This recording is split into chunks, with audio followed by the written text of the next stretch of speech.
Hello! Today I will show you how to set up a timecode preset on SONY ZV-1 Mark II. To start, open menu.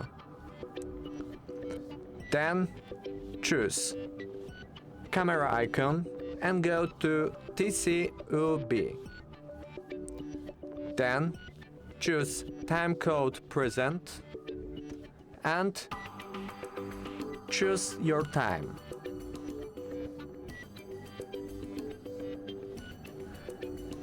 To confirm it, click OK. That's all. Thank you for watching. Make sure to subscribe.